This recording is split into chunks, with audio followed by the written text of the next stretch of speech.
Ihayag ang pinakahuling kalagayan ng COVID-19 crisis sa bansa at ang mga hakbang na ginagawa ng pamahalaan laban sa pandemya.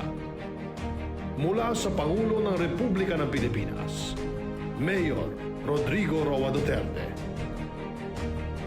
Ito ang Talk to the People on COVID-19.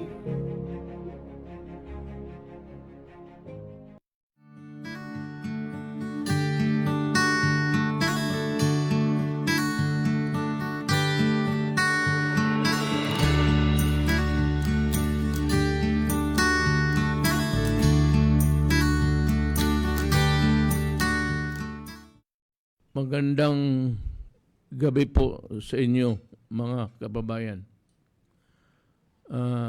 We have a cabinet meeting here. Cluster ito. Ibig sabihin, hindi lahat. Yung may kaalaman lang dito sa COVID-19. We have to discuss this topic because it is not only the hottest news around town. Ang importante kasi dito, malaman ng tao, the right of the people to know and to know correctly.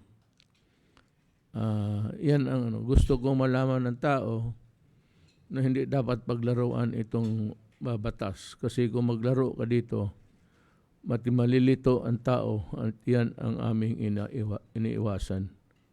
So, we'll begin with the topic masagot ko para yung nagdadalawang isip dahil sa bakuna malinawagan ninyo.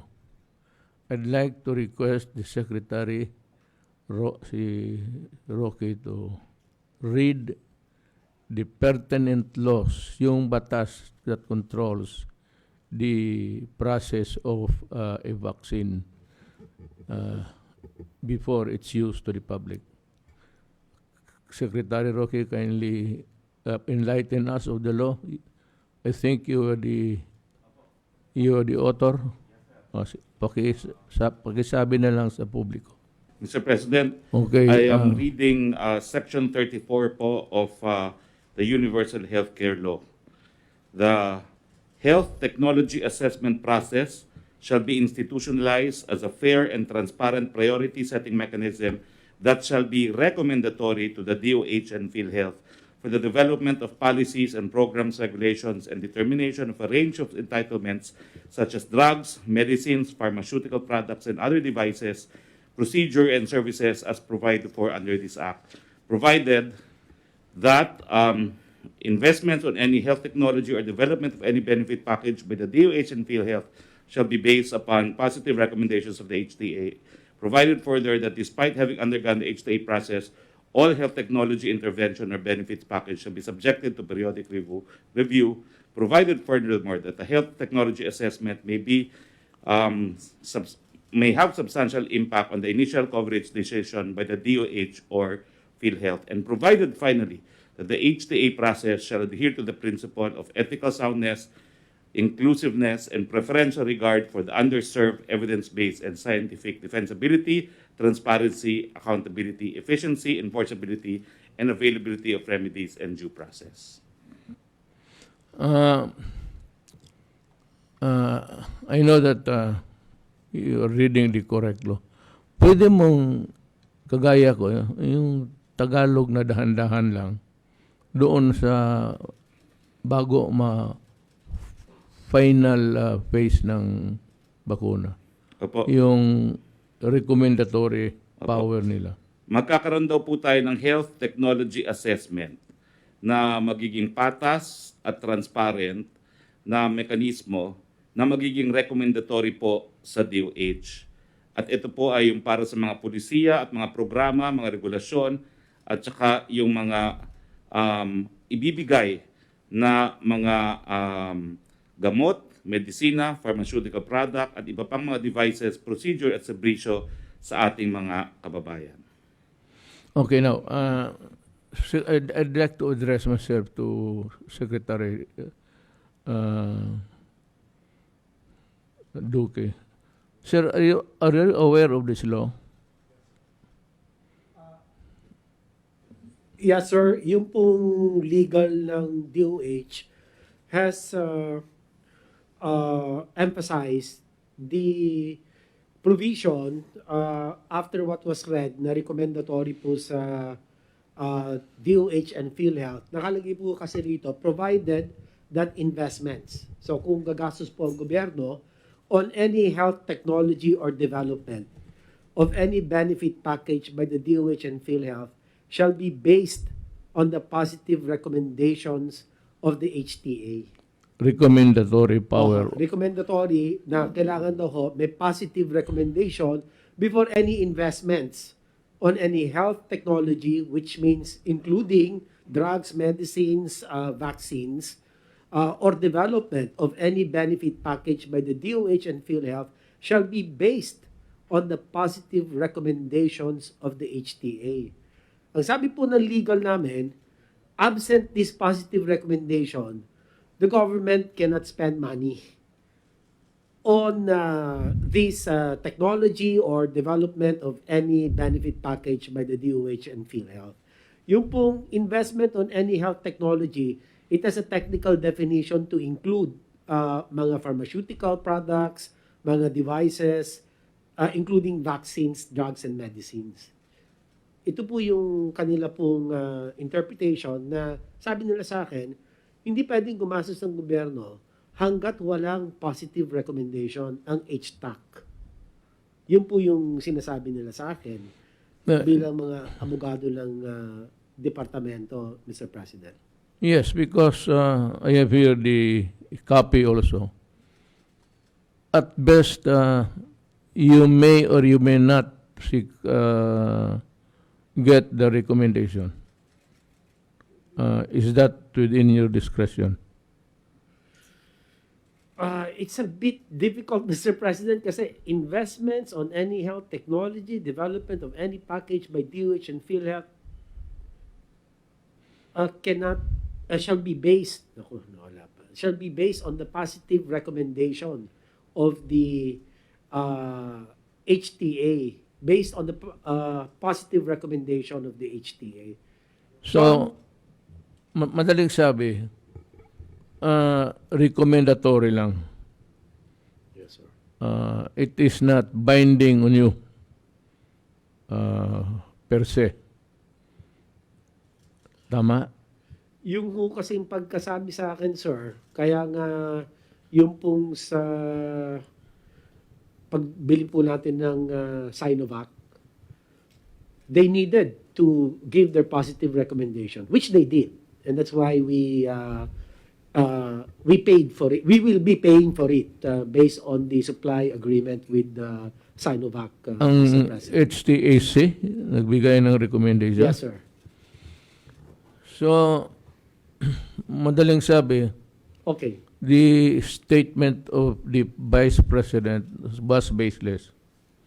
So there was indeed a recommendation. Yes, sir. It was recommended, sir. Yan ho ang sinabi ko. Kasi ang unang lumabas na statement was just a simple na sana sinunod yung proseso. Yun ang statement ni Robredo. Na alam ko na kayo mismo sa task force, sinabi ko, cut the red tape Yes, sir. and come up with something that is good and do it fast. Yes, sir. Ang statement niya, sana nasunod ang proseso. Alam mo, abogado man kaming dalawa, a misplaced comma could change the meaning of everything. Ganon yan. So yung sinabi niya na hindi, sana sinunod yung proseso, magbibigay siya ng bakukang sa ulo ng tao na sinabi ni Vice Presidente. Vice Presidente siya eh. Sana papapabakuna ako, kaya lang may sinabi na hindi nasunod yung proseso. Turns out that at best, nakuha nila yung recommendation. There was a recommendation. Yes, sir. So, hindi totoo yun, wala. Hindi ho kailangan ng recommendation, sir, for the donation. Kasi nakalagay ito, investment, wala naman tayo in-invest. Donated yun eh.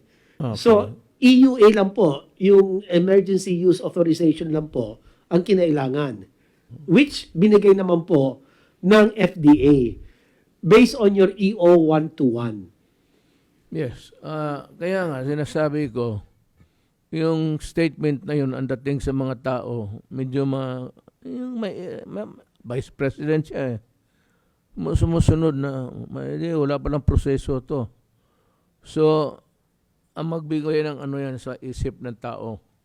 Now, yung statement niya na hindi niya dinagdagan, basta ang una niyang statement, sana sinod yung proseso. Ang pangawalang, ang batas nagsabi na mag-recommendatory gesture lang sila. Hindi talaga kailangan kasi kung wala namang recommendation, hindi mo naman hiningin, hindi wala. But it turned out now that there was really a recommendation. Now, ang sabi ko na ang ginawa niyang disservice to the people is, nung sinabi niya, hindi niya sinabi na recommendatory. Pagkaakala niya lahat ng proseso recommendatory. Lahat na lang ng gawin natin dito, maghanap siya ng, hindi niya binasa ang batas na recommendatory lang ang HTAC. If the opinion is sought by the Secretary of Justice and by other in the medical profession, in government. Ngayon, we were fighting because time was of the essence. We were fighting against the tide of non-believers na huwag kayong matakot, ganito. Now, here comes the statement na hindi niya binasa ang kompleto ang batas with just a simple statement. Magkikreate ka ng doubt. And we were doing everything, convincing, spending most of our time convincing the people that it is safe, ang bakuna is safe. Now, if you create that uncertainty in the minds of the people, mas maraming ayaw. So,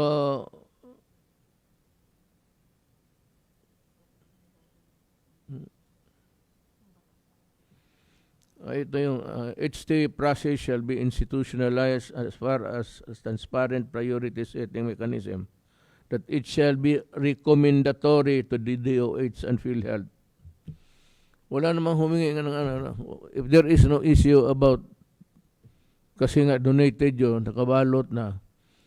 And ganito, binigyan na ang bakuna ng EUA, Use of Emergency Authority.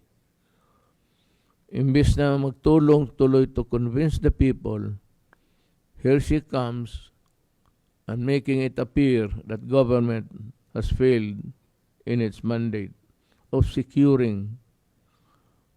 Kaya nga, doon ako, hindi ako napikon. Hindi ako mapikon kaya hindi ko sarili ito. Ang akin, medyo galit ako for coming with a half-truth.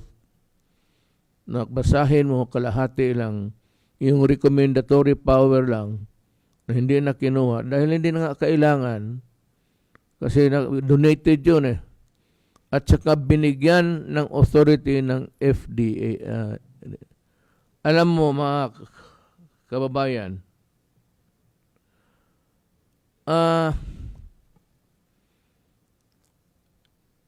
isa sa importante talaga is maniwala kayo sa gobyerno. At huwag lang basta-basta, sinabi ko nga sa inyo noon dito kayo makinig sa gobyerno kasi yun ang trabaho namin. pinapag-aralan muna at bago gagamitin. So yung imbis makatulong si Vice President, she muddled up everything.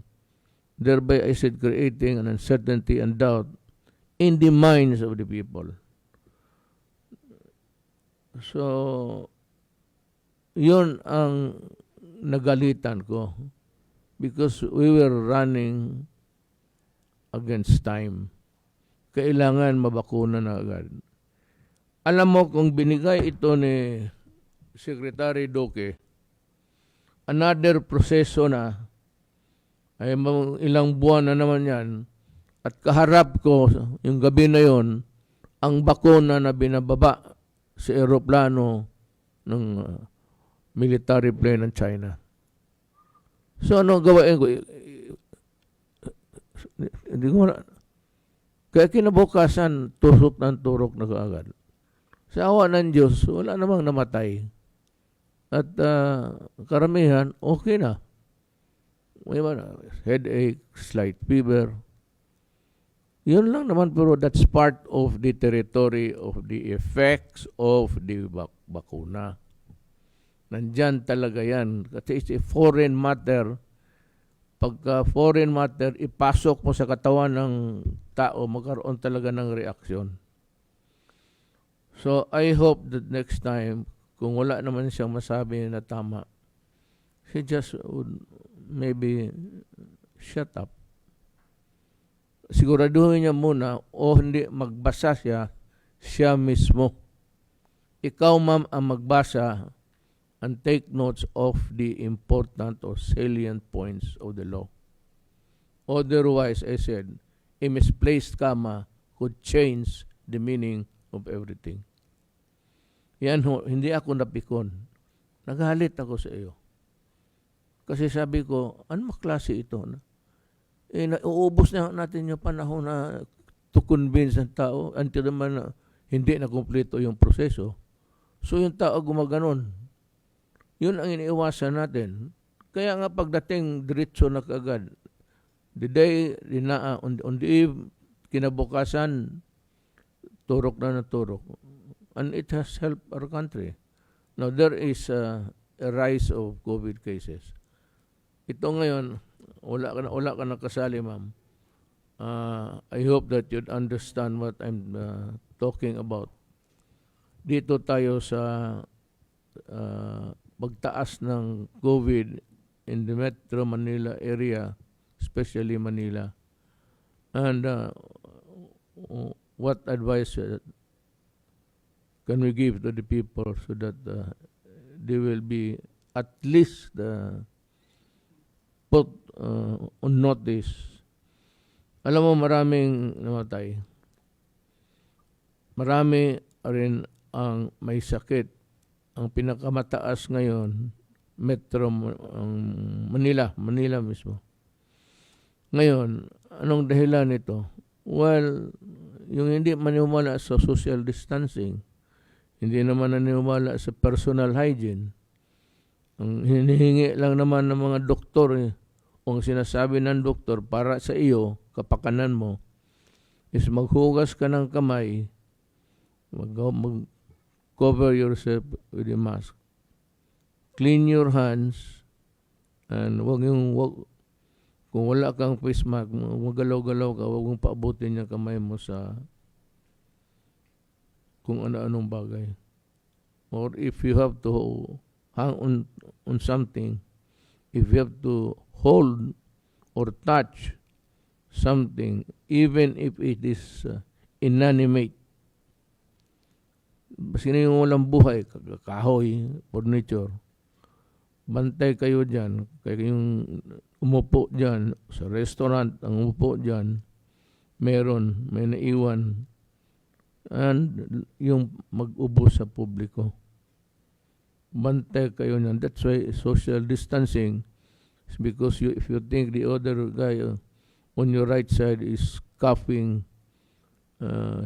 heavily, might as well just go away, move yourself a little bit further. Parang ganun ang, wala nang ibang solusyon eh. It's also the mask, the washing of the hands, at social distancing. Hindi naman kailangan na pagpalayo ka kaagad. But if you think that somebody is coughing, even if it's just an ordinary cold, baski ordinaryong ubo, to be on the safe side, you go a little bit further. Social distancing means to say, umiwas ka.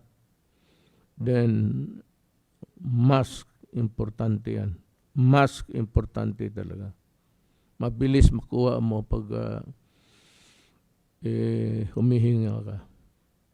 And maghugas ka ng kamay. O kaya, mabili ka lang, marami alcohol. Hindi naman, isang, dalawang drops lang. Patay na ang germs niyan. It's not so expensive and it's not something which is consumable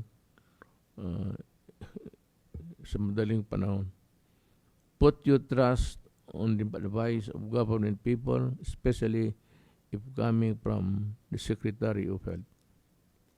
At yung galing mga salita ni, ako pati si Secretary Roque, maghanap ako hinahanap ko ng isang dokumento na magsabi kayo mag-deny or magsinungaling. Wala sa trabaho namin. Hinahanap ko yung batas. There is nothing at all which says that we have to lie na hindi kami magsasabi ng totoo. Ngayon, si Secretary Roque, ano yung lumalabas sa bunganga niya? Binabayaran niyo yung sweldo niya. Pinag-aaralan niya yung trabaho niya. Kagaya ni Secretary Roque. Tapos hanapan mo lang ng mali kung anong mali. Na yung mali naman, hindi naman importante. Hindi ganun ka-importante. At hinahabol natin yung isipan ng tao about the benefits of. Magsabi ka hindi sinunod ang proseso. Sana sinunod ang proseso or something like that. Hindi sinunod. Ilagyan mo ng bakukang sa ulo. Ayaw na pagbakuna. Then you put everything in shambles along your way with your statement. Remember that you are the Vice President. Now, is there any law or in your oath of office it says that you have to lie? You are dwelling on half-truths. Kalahati lang. Ang sentence, ganito yan, patayin. Period. Lagyan mong patayin ka. Patayin mo. O sampalin mo, o bugbugin mo. So, ilang bugbog. Yung iyo, gano'n eh. Huwag kang magkumuha ng medisina palabas niyan kung wala yung proseso. The proseso that you think, ano dito? Section 34, the investment on any health technology or development for any benefit package by the DOH and PhilHealth shall be based on the positive recommendation of the... Ito, nakabalot na. Nag-submit na ng sa FDA. Ang FDA lang, itong sinasabi mong proseso, kung mga bagong medisina, doon nila ipadaan. Pero ito, donated to. Madaling sabi, ginagamit nila sa China. So, I hope we can understand each other. Yun ang mali mo. Hindi ako pikon. Galit ako. Galit ko, hindi naman galit na galit talagang gustong pumatay na to. Galit na more of an irritation. Nairita ako sa binibitawan mong salita. Hindi ako galit. Galit in the sense na yung parang nairita nga. Ay, ito, anak ng witeng naman eh. Bakit man niya masabihin kung ano, yun. That was the reaction. So, hindi ako, walang pikunan dito. At hindi ako mapikon. Hindi ko ito personal. Yung mga tao maniwala sa iyo ay ang magpabakuna, hindi, bahala sila. Hindi ako mapikon sa kanila. Naniwala kayo sa kanila, kay Vice President. That is your own lookout.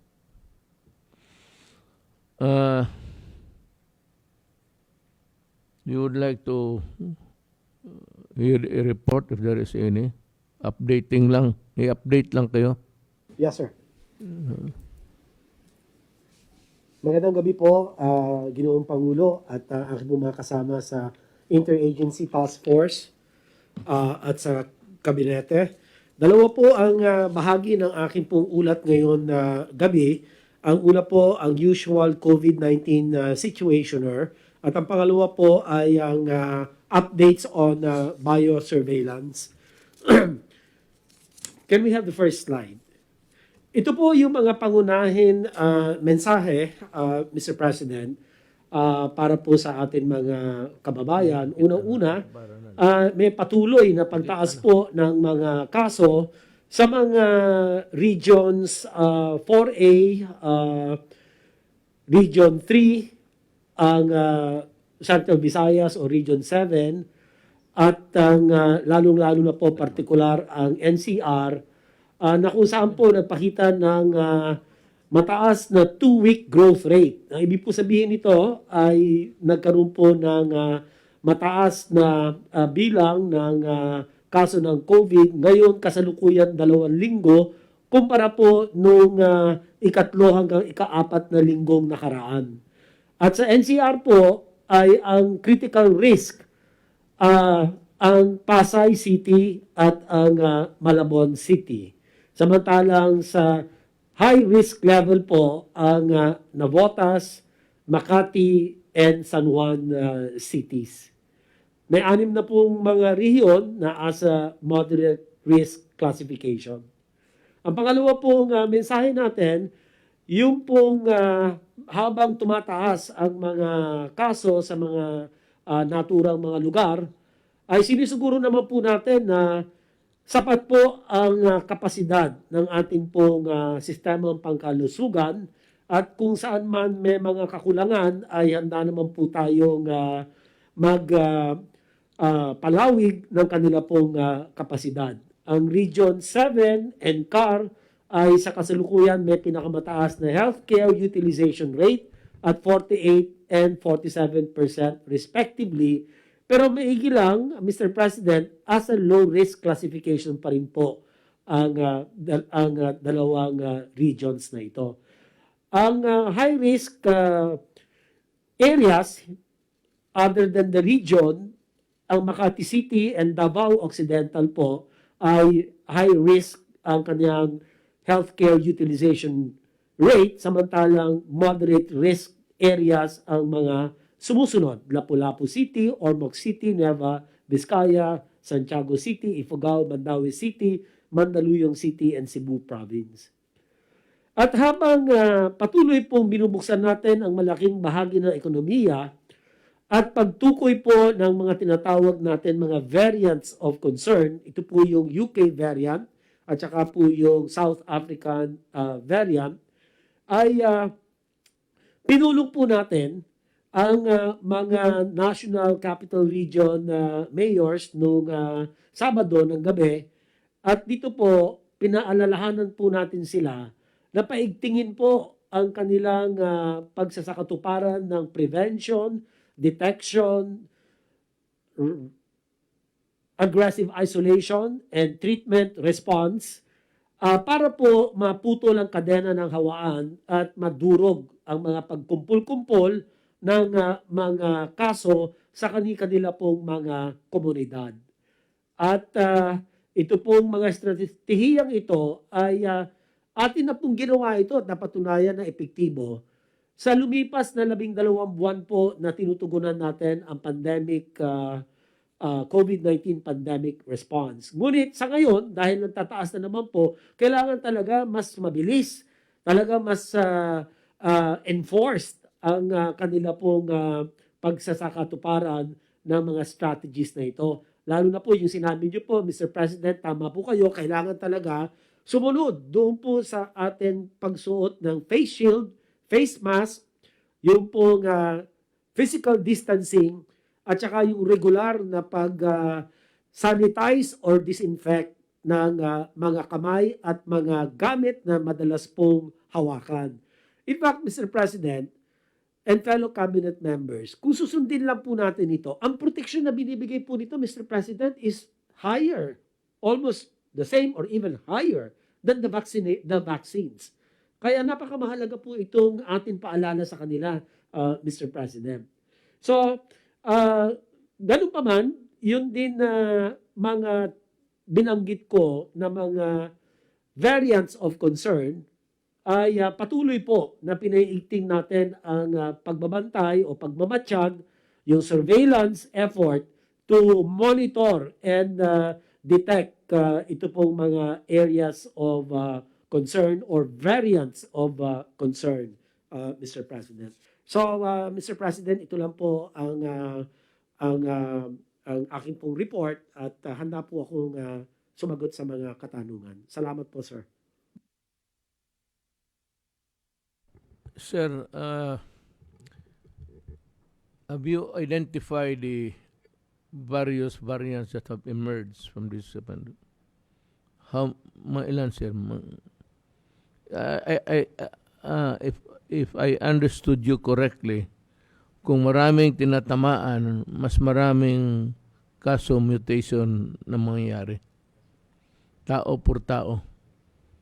Ayan ang mga kababayan ko, yan ang pinakadelikado. Pagtapok sa isa, lilipat naman sa isang katawan ng tao, maging sariling COVID-19 niya, plus yung mag-develop doon sa katawan ng tao. Well, we have issued the warning. It's very simple. Wash your hands, wear a mask, then social distancing. At yun, importante dyan is hugas na kamay, pati yung mask, especially sa public. Hindi po ako nakalimutan, sir. Yes, sir. With your permission, sir. Yung pong contact tracing, doon po sa mga komunidad na meron na po talagang napakataas ng bilang ng COVID cases, kinakailangan din po yung contact tracing ay paigtingin, palakasin po ito. Dahil napakamahalaga po ito bilang isa sa mga hakbang na makakahinto ng hawaan. We have to cut the chains of transmission and crush the clustering of cases. So yan pong contact tracing, ang DILG po ang nangunguna sa pagpapatupad po ng contact tracing ng mga local government units, at siguro mahalaga po na buhusan natin ng contact tracers dito po sa Pasay, Malabon, Navotas at Makati para po mas mabilis po nilang mahinto ang hawaan, ma-identify kaagad po yung mga exposed doon po sa mga COVID cases, and through the Oplan Kalinga, ma-isolate sila kaagad or ma-quarantine po sa lalong madaling panahon para hindi makapanghawa. So, yan po ang pakiusap din po natin sa mga ibang ahensya po ng pamahalaan, pagkaisahan po natin ito para ito po magkaroon po tayo ng trend reversal. Imbis na tumaas, at least mapababa po natin ito dahil nga takot din tayo, yung mutation potential increases when there is increased transmission. Salamat po. We have Charlie, Secretary Galvez. Mr. President, I will have a presentation to you on Okay. the update of the vaccination rollout. Okay. Mr. President, Senator Bongo, my fellow cabinet members, magandang gabi po. Next slide, please. Next slide, please. Yung briefing po natin po ngayon ay bibigyan po natin ng konting pahapyaw po yung global update at saka yung update po ng ating vaccine rollout. And then also yung atong update natin sa negotiation at saka yung mga indicative deliveries po natin, Mr. President. Next slide, please. So kung makikita po natin ang ating global vaccination, meron na po tayong 300 million plus. At ngayon po, Mr. President, ay tumaas po yung tinatawag nating daily rate natin na 7 million. And then ang nakakatuwa po ay nakasama na po ang Pilipinas sa mga numero at meron na po tayong more or less 44,000 na doses na na-administered. At yung ating doses ay na-delivered na po sa mga vaccination site, mga 463,000 plus. I will give you also the details. So minsan yung mga tinatawag natin yung mga restrictions sa AstraZeneca, meron pong data sa UK na nagsasabi na yung AstraZeneca jabs prevent 80% of hospital admission among over 80 years old. So kaya po nung nagkaroon po tayo ng deliberation sa NITAG ay yung AstraZeneca po ay in-administer po natin sa mga senior healthcare workers po natin. So binigyan po natin sila ng priority. And then also France, Sweden, and Germany now allowing the use of AstraZeneca for over 65 years after initial restrictions. And then yung US din po nagkaroon na po ng pangatlong kanilang tinatawag na US-made na vaccine, yung J&J. Nagkaroon na po sila ng tinatawag na tatlong vaccine na available po sa kanya. And then yung India, parang nakita po natutuwa po kami kasi yung ating model na tripartite agreement with the private sector, parang yung India at saka Indonesia rin po ay halos tumatapat po sa ginagawa po natin at nakita po natin talaga yung private sector ay maganda po ang kanyang magiging contribution in order to maximize and accelerate our vaccination program. And then yung recent hesitancy po ng ating mga kababayan sa Sinovac, noong nagkaroon po tayo ng vaccination ng ating mga director ng mga hospital, tumaas po ang level ng kanilang confidence. In fact, doon sa Northern Mindanao Medical Center, almost halos 100% yung nagpapabakuna na. And also yung last Saturday dito sa Santa Rosa, yung lahat po ng civilian doctors ng Qualimed nagpabakuna rin po ng Sinovac at saka ng AstraZeneca. Halos araw-araw marami po nagre-request ng mga vaccine. Ibig sabihin po, Mr. President, talagang tumaas na po yung tinatawag natin na uptake o yung tinatawag nating tumaas na po yung kagustuhan ng mga ating mga kababayan na magkaroon na po ng bakuna. Next slide, please. Kung makikita din po natin na yung sa mga bakuna na ginagamit sa buong mundo, yung AstraZeneca at saka Sinovac na ginagamit po natin, ay top 5 po yan. Meaning gusto nating i-assure na yung ating mga kababayan na yung ginagamit nating bakuna ay ginagamit na rin po sa napakaraming countries. So sa AstraZeneca po, meron pong 67 na approval. Ibig sabihin, 67 na countries na nag-approve na pwede po siyang gamitin at doon po sa Sinovac, meron pong 15 countries. Next slide please. At kung makita po natin kung ilang mga bakuna ang ginagamit sa buong mundo, meron na pong 120 countries na nagkaroon na po ng administration ng vaccine worldwide. At makikita natin nangunguna ang Pfizer with 84 million. And then AstraZeneca, yung ginagamit natin, 46.5 million. Yung Moderna, 46 million. Yung Sinopharm, sir, yung Chinese vaccine natin, 40 million. And then Sinovac, 36 million. And then Gamaleya, 11.37 million. So kung makikita niyo po, Mr. President, yung 6 na nauna, ito po yung kasama sa mga portfolio po natin. Meaning yung pinili po natin ng mga bakuna, ay ginagamit na po ng mga maraming mga countries dito po sa mga ibang mga bansa. And next, tingnan po natin yung Sinovac. Yung Sinovac po, na-aproban na po ng 15 countries. 4 of which are not recommending for elderly population. So tayo po ang hindi na gumagamit sa elderly population, China, Thailand, and Chile. Kung makita natin po yung Sinovac ay ginagamit po ng 15 countries at 6 po doon sa Sinovac ay 6 Southeast Asian countries po ang gumagamit. Kasama na po ang Thailand, kasama na po ang Malaysia, kasama na po ang Indonesia at meron din pong in-import ang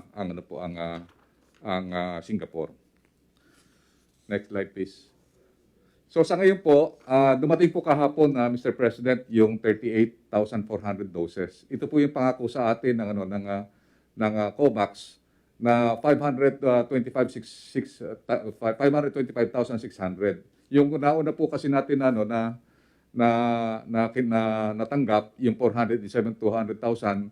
Meron pong hindi nakasama doon, parang butal po, na 38,400. So yung binuo na po yan ay naging 525,600. Yung original po na tranche na binigay po sa atin. So nabuo na po yun. So tinanggap po namin kagabi po. Then ngayon, ang total na po ng ating doses na dumating po ngayon is from 600,000 na Sinovac at saka 525,600. So total na po, meron na po tayong 1,125,600 doses. At mamaya po, i-report ko po sa inyo sa ating mga kababayan, Mr. President, kung nasaan na po yung mga almost 1 million na doses po nito. Next. So nagkaroon po tayo ng rollout outside of Metro Manila. So nagsimula po tayo ng March 4 doon po sa Cagayan de Oro, sa Vicente Soto Memorial Hospital at saka po sa Southern Philippines Medical Center. Nag-ano rin po tayo sa BARM. Tuwan-tuwa po Mr. President ang BARM kasi nakatanggap din po sila at alam po natin ang Sinovac ay halal po yan. And then nag-ano rin po tayo, nag-roll out din po tayo sa mga different civilian hospital kasama po ang Makati Medical Center. Next. And then nagkaroon na rin po tayo ng rollout sa AstraZeneca at saka po ng ang Sinovac. So nung last March 6 kahit na po tsaka March 7 kahit na po weekend nagsumama po tayo mag-roll out. At ang ginawa po ni Secretary Duque po dito yung AstraZeneca considering bago po yan na vaccine natin. Kaya konti lang po muna ang ating pinatusukan para at least ang tawag po natin doon calibrated and measured para makita po natin yung adverse effect kasi may balita po na medyo mataas ang adverse effect po ng AstraZeneca. Can we ever convince them to get the vaccines for their own good? Yes sir, I believe yung uptake sir natin from 37 tumaas na po sir ng more or less 50 na ngayon sir. And then pati sir yung tinatawag natin sir yung mga ginagawa po natin sir na roll out na yun sir because of our successful rollout. Dahil nakikita natin sir na though medyo calibrated sir yung natin, but we can see yung ating mga deliveries from the start that we have received yung vaccine. Naging maganda po eh. And then nakita po natin ito yung lahat po na binibili po natin ng mga vaccine. Ito po kung makikita niyo po Mr. President, napakataas ng tinatawag natin usage nito sa different countries. Yung Novavax sir, this will be a future generation vaccine considering it is also being tested for UK variant at saka po yung South African variant. So if the vaccines that we have signed, the delivery we have signed already, how much or how many all in all do we have by, say, June, July? June, July po sir, ang next slide po sir. Sir, ito po sir, sir natin sir. Kung makita sir natin sa ating next slide, ito yung indicative deliveries po natin.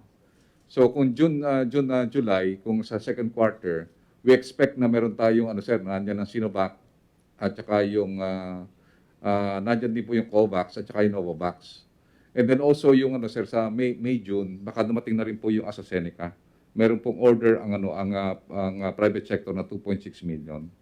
So nakita po natin baka humigit po tayo ng mga 20 million po ang ating makukuha between April, May, June po sir. Yung second quarter po.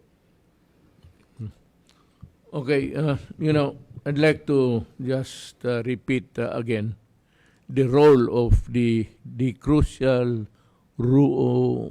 participation or how the enforcement of these laws, especially those who do not believe and avoiding social distancing. It is really very important that the DILG plays its role. Kasi ang gobyerno kasi natin ganito, ako yung pinakaulo. Ang pinakabuntot ko yung barangay captain. In the echelon sa the president, the vice president, the cabinet member, then yung mga directors ng mga bureau, then after that you have the mayor, mga konsehal, then barangay. Ang barangay ang pinaka-importante sa lahat. Kung talagang kung ginusto lang lahat ng mga barangay captains na magtrabaho, really work at it, baka talagang decrease the number of transmission.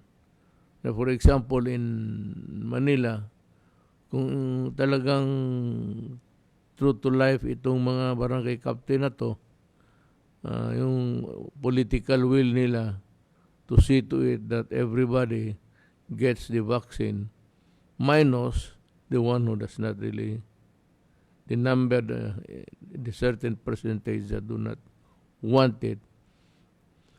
Meron akong listahan dito, galing ito sa PDEA. Continuous ang away nito. So, sabi ko nga, until the end of my term, yan lang trabaho ko, gagawin ko.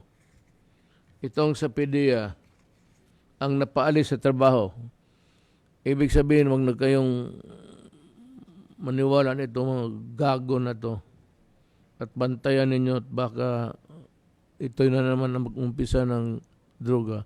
Yan ang nasanayan nilang trabaho at I see a very strong urge on their part to get money. At alam nila pera yan, sila na naman ang papalit. Oh well, papalit kayo, isipin mo lang na one life to live. Importante yung isang beses ka lang dumaan dito. After that, wala ka na. So, one life to live ka. So, you make a choice. Yung naalis ka na sa trabaho, then find a good job, work, or if, well, at best, magnegosyo ka na lang kung may pera ka. May pera ka na kasi alam mo ito mga either extortion o kung ano-ano na lang. Ito sila, hindi na ito PDEA at kayong nakaalam niyan, sabihin mo sa kanila, itong binabasa ko na huwag kayo dito sa barangay magloko. At kung may makita kayo na misteryoso, report mo kaagad sa police or sa military. Ang pangalan first is Francis Raymond R. Ogoy, Intelligence Officer, grave misconduct, punishment dismissal. Arestio Villamor Jr., Intelligence Officer 1, for grave misconduct at nung in-examine sila, positive sa drug use. Ang tatlo is Roger G. Cunyo, Intelligence Officer 2, ito grave misconduct, tapos tested positive for drug use. Ito si Joseph Abiner, Administrative 6, grave misconduct, ganun rin, tested positive for drug use. Theodore Barte, intelligence officer, grave misconduct, dismissal. Lahat ito sila dismiss. So ito mga tao na ito, bantayan ninyo. Kasi ito yung gagawa ng mga milagro. Kung wala na. Lalo na sanay ng extortion, panghingi-hingi, tapos hulihin yung mga hindi masyado dito. Pero, ang iba ganito yan eh. Yung sa police, ang kalukuhan nila dyan is kung makahuli sila ng drug, lagay natin 5 kilo, 1 kilo lang ang report nila. Tapos yung 4, bitawan uli doon sa publiko, sa community. Ganon. May nangyayari, maraming cases na nangyayari yan. Dito sa malalaking mga generals pa. Kaya ako, yung piling-pili talaga yan, yung mga tao na police officers dito, lalo na sa Manila, na talagang nagtatrabaho ng galing puso to protect the people. So, ngayon, binabantayan namin kasi there's a big increase sa COVID. COVID na naman ito. So, kasi ng mga holidays, dikit-dikit nga ang tao. Ito na yun ngayon. Ito na ngayon ang resulta. Taas na. Kasi you abandon the protocol. That's number 1. Kasi kung magmaskara ka lang, tapos may face shield ka, imposible na mahawa ka. Kung wag mo lang gamitin yung kamay doon sa mukha mo. Ang yan ang lahat said, even in the inanimate, yung walang buhay kahoy, ganun. Didikit rin yan. May mag-iwan yan, tapos makuha mo. So yan ang payo namin sa inyo. Wear masks, wash hands, observe distance. At kung sakali na may malaman ka na medyo palayo ka na kaagad. Palayo ka na. Maniwala kayo sa gobyerno, sumunod lang kayo. Yan ang sikreto diyan. Hindi para sa ibang tao yan, para sa iyo. At para sa ibang tao, kasi hawain mo. Without knowing it, maybe asymptomatic ka, you pass on your. Kung ang hygiene mo sa labas, mabuti, may maskara ka, social distancing, and washing of the hands, alcohol. Sabi ko nga sa inyo, punta kayo sa gasolina, hindi ako nagpapatawa. Yung pagtubil na may maiwan talaga yan, kukunti. Pagtapos, pag-pump niyan sa sakyan, meron yun. Hindi, maghingi ka na sa inyo, maghugas lang ako ng. Then do not play your hands on your face because the virus can enter sa mata, sa ilong, pati sa bunganga. Yan ang COVID-19. At kung maglipad yan sa iba't ibang tao, sa isang tao, mag-iba ang anyo. Depende sa tao eh. May sarili tayong chemistry sa loob ng katawan na pag pumasok yan sa isa, magkaroon ng sariling mutation yan o bagong anak, iba ng itsura. Tapos ganun, papasa niya sa iyo, iba rin yung iyo. So we have this variant. Malakas ito. We're trying to find out a way of effectively combating this new developments mga variant sa COVID-19. Sana kung makatulong lang kayo sa bayan, sumunod lang kayo at medyo mapababa natin ang kaso ng COVID. Wala naman kami siguro ibang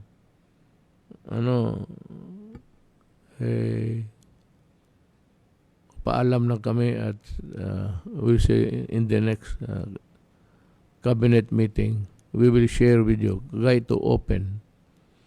At ulitin ko ulit, hindi kami nagkakamali. Kasi trabaho namin yan. Bayad kami dyan. At kung bayad kami dyan, ano man gawin namin dito sa pagbabayad ninyo? Mag-upo lang? Hindi kung ano yung mandate ng batas. Kasi kami ang inyong hinilal. Hindi, sumunod kayo. Kasi ito, para man sa lahat, para man sa inyo. Hindi man ito para sa amin. Para sa amin in the sense na baka matamaan kami. Well, sa trabaho na, kaya ng mga doktor. Karaming doktor na matay ngayon sa COVID. At no other time na marami akong kilalang mga tao na namatay. Noon, once every 2 years lang, namatay na yung ano mo, kaibigan mo. Ngayon, weekly. Pati ang masakit pa sa akin yung mga mag-asawa.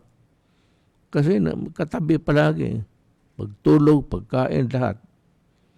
Ngayon, kung matamaan yung isa, madali na rin yung magkasakit ng partner. Problema niyan, bantay kayo. Kasi may mga anak. Ang mga bata hindi masyado lumalaban ang katawan nila. Pero tayong matatanda, be careful because we might not able to make it. Basta ang sabi ko, itong washing of the hands, social distancing, and mask. It's your life. You only lived once. Kung ready ka na, kung saan pumunta, kung totoo man yung impyerno pati langit, ay mamili ka na doon. Kung anong nasa pinaglakihan mo na reliyon at may ganon, ready ka. Because I said, you have only one life to live. So, please guard yourself. Maraming salamat po.